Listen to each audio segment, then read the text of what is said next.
Hello friends, welcome to my YouTube channel. आइए हम solve करते हैं एक छोटे से हिसाब को।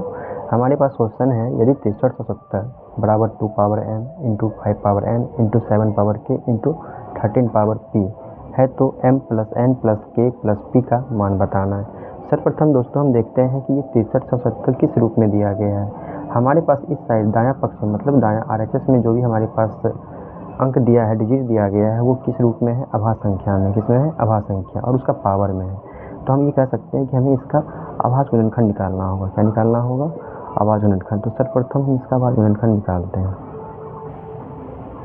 सर्वप्रथम 6370 का आप अभाज्य गुणनखंड निकाल लीजिए। 2 से भाग दीजिए। 2 तिया 6, 2 का 2, 2 अठे 16, 2 पंचे 10। आप 5 से डिवाइड दे सकते हैं क्योंकि लास्ट में आपका यूनिट डिजिट क्या है? 5 है। तो 5 6 के 30, 5 तिया 15, 5 सत्ते 35। अब 7 से भाग दीजिए। 7 9 63, 7 का 7। अब आप 13 से भाग दे सकते हैं। 13 सत्ते 81। हाँ तो दोस्तों हम इसका अभाज्य गुणनखंड निकाल लिया। इसको आप लिख सकते हैं गुणनखंड के रूप में। यहाँ पर हमारे पास 2 एक बार है तो एक बार लिखिए।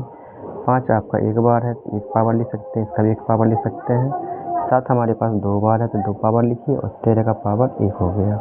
इसको इक्वल कीजिए आप 2 power m into 5 power n into 7 power k into 13 power p। तो आप इसको कंपेयर कर सकते हैं। यहाँ जो पॉइंट दिया हुआ है इसका मतलब मल्टीप्लाई होता है। 2 कंपेयर 2 से कीजिए।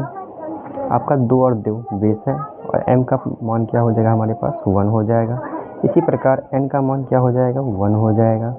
इसको हम 5 से कंपेयर करेंगे, 7 को 7 से करेंगे तो ये आपका 2 हो गया, और p का पावर आपका 1 हो गया। तो दोस्तों कैसा लगा आपका वीडियो? कमेंट में ज़रूर बताएं।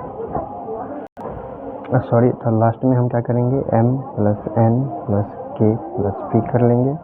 तो 1 प्लस 1 प्लस 2 प्लस 1, 3 2 5 हमारे पास ये आंसर आ गया। धन्यवाद।